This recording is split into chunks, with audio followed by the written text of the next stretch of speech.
Hey guys, it's G from Skull Gaming Network. Welcome to another Retro Bowl video and welcome to episode 1 of the Realistic Rebuild series.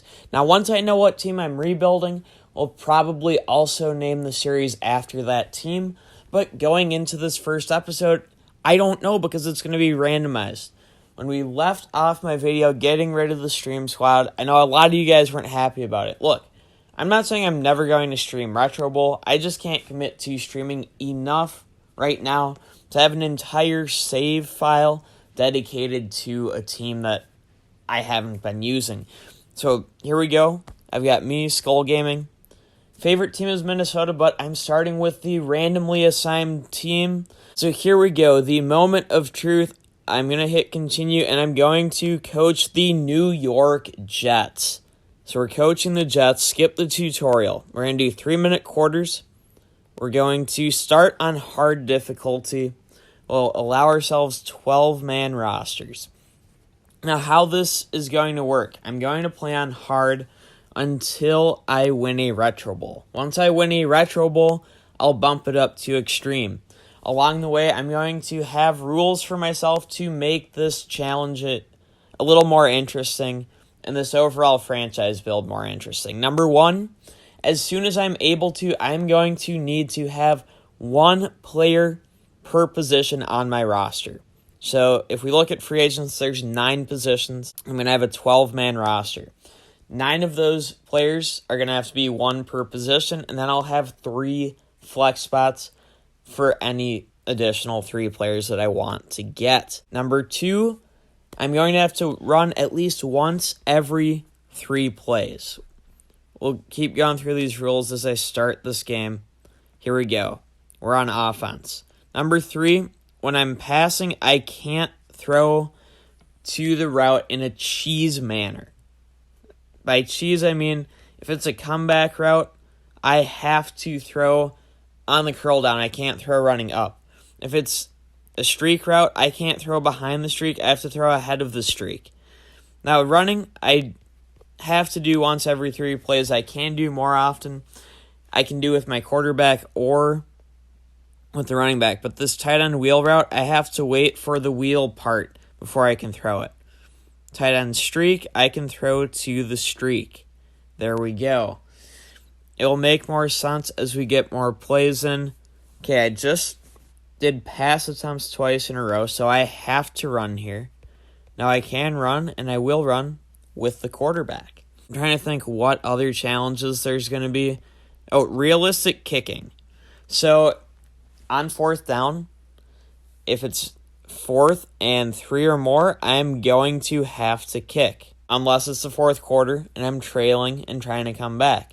Now if it's 4th and 2 or less, I'll have the flexibility to choose based on what I personally think is the best call. Of course, 4th quarter comebacks, I will also be able to give myself some allowances when it comes to passing more, running less. And that's part of why I'm going to be so strict on running in the first 3 quarters, and certainly whenever I am leading. Now, 4th and 2, I could go for it here. I'm going to kick the field goal, though. So I think in a tie game, early on, you take the points, you take the lead. Okay, the Patriots are up 7-3 now. I'm going to throw to this comebacker, but again, I had to wait for the curl down to throw to the receiver. Once my players get the ball, I can strafe as much as I want. That is completely allowable. There we go. Run it on the first down. Get a 10-yard run. So you're seeing the runs mixed in. Most videos will be 2 games. This one will be 1 game plus our initial draft. Now here I'm going to throw to the slant. So I had to wait for the break into the slant, and it's picked. That was a poor throw. I should have let it out more. But you can see how the parameters of this challenge are going to be at least a little bit different than your standard run-of-the-mill gameplay. Okay, that was 2 passes in a row. So now I've got to run. 5-yard run makes it 3rd down. On 3rd down, I didn't like the routes that actually came open. I'm going to run it with the quarterback. So we're down to 1:41 left. We can throw once or twice here. We hit our running back Lee for a gain of 14. That's a first down. We're going to scramble with the quarterback. You can argue, is running with the quarterback cheesy? If you guys think it is, let me know. We can adjust the quarterback running rules. Not to say I won't run with the quarterback, but we can maybe say it doesn't count for a full rushing attempt like a running back run does. How? You guys would be the ones to let me know. You got stuff for a loss of 1 on first down there. And, not being a huge fan of our receiving options, this is actually going to be a run-heavy game. Now we're at 3rd and 7. 3rd and 7. Okay, throw it over the middle, incomplete. It's 4th down. We have to kick the field goal based on the situation. So it's 14-6. And New England, they missed their field goal. They scored to start the second half, so it's 20-6. But we are certainly not out of things at this point. It won't be an easy comeback, but it's doable. And that's picked. I think that seals the L. This is a year 1 team. It's going to help us next draft. We're definitely trying to win. It doesn't help us to lose. I mean, it does, but there's also no tanking. You're not going to hear me ever trying to tank in this series. You'll see me try to tank in other videos potentially, but that is completely unrelated to this. Okay, thrown to the slant. Caught by, was that an in route from Randall? I was trying to throw it to the top screen receiver, so I honestly don't recall. In any case, first down, we're going to scramble. There we go. Get 6 yards. It's 2nd and 4. On 2nd and 4, that streak just wasn't developing. We'll get 6 more yards, get the first down. All right. On 1st and goal, hit the slant, caught, touchdown. It's 27-12. And realistically, we would kick it for 1. You're going to see far fewer 2-point conversions from me as well. It's 34-13 here in the 4th now, so we can unleash the passing attack a bit more. We still have to make realistic throws, though. We hit Randall really nicely on that slant and got the first down. We're going to go to him on the in route across the middle. Randall is going to have a huge 4th quarter, I feel like. That's 14 more yards and a first down. We're throwing to the slant. It was intended for the slant, caught by the default. Gain of 16. Oh, I would have thrown it before he curled back there. That was a super cheesy route. We still get 8 yards, which isn't bad, but it's not as good as I was hoping for. Okay, I was trying to throw to the slant, overthrew it, incomplete. 3rd and 2. Throwing to the deep post, incomplete. 4th down. We're going for it on 4th. We're going to check down to our running back. 7 yards out of bounds. 1st and goal. Thrown to the slant, and it's a touchdown. So it's 34-19. We're once again going to go for the extra point, make it a 14-point game. Can we get the ball back? We do with 22 seconds left. Thrown to the streak, it's caught. Down in bounds, though. Oof. Throw to a default tight end, dive down. We're going to go for one last play. We'll go for a field goal. Probably miss it short, but let's try it. The kick is up. Yeah, that's short. Missed it short, so we lose 34-20. And we finish this first season 1-15. Take the morale boost. And then to make this first draft more interesting, we're going to sign a free agent so we can then trade away all of these guys before the year 2 draft. Now, the one other thing, I'm going to be limited on my transactions. Now, I'm trading away my entire roster for this first draft, but after this, I'm going to be limited to the following transactions. A total of 2 trades in either direction the whole season. So whether I trade a player away or bring a player in.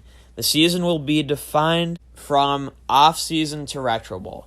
So after this, anything preseason would count towards year 2 through the end of the Retro Bowl. Then once it flips to year 3 in the upper corner, that's the new timer for year 3. So a maximum of 2 trades and a maximum of 1 free agent.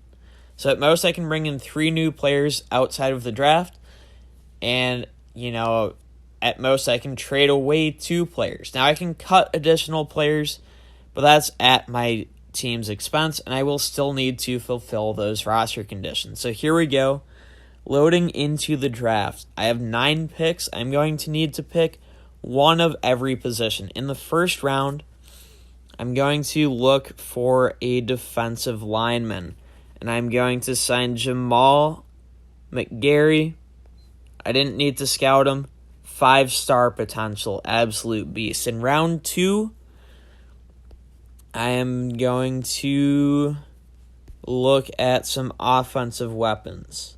Okay, I'm going to scout Kuechly versus Haynes. We're going to sign Bobby Haynes as our wide receiver.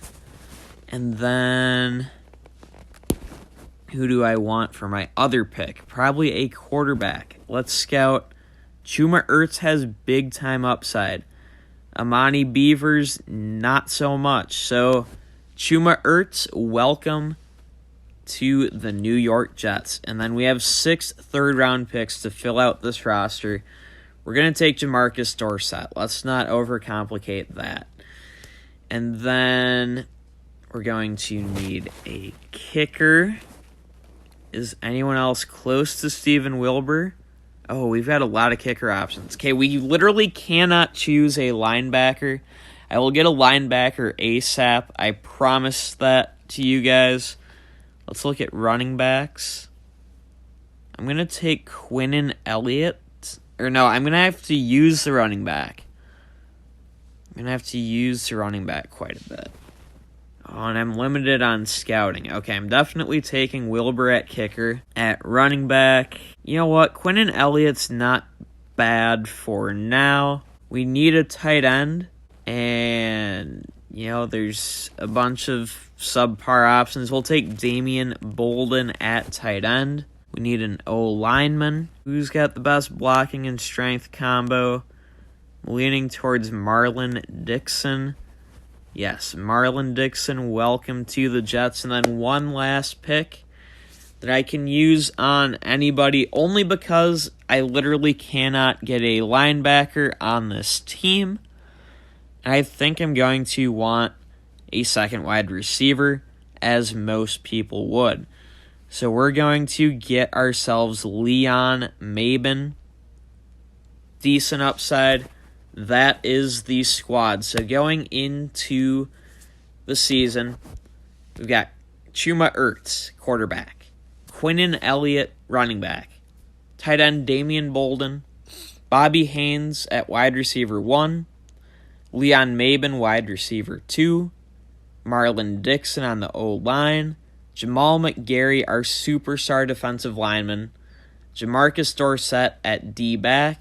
And at kicker, we have Steven Wilbur. I hope you guys enjoyed today's video. If you did, leave a like. If you're new around here, subscribe for more Retro Bowl content. This series will be posted every Wednesday and every Saturday. I'm probably going to record episode 2 before episode 1 goes up, but please leave feedback for what I can do to make this series interesting. I'm going to try to not record too far ahead in general so that I can take your guys' feedback into account. With all of that being said, that is going to do it for today's video, though. Thanks, everybody, for tuning in. And until next time, and as always, peace out.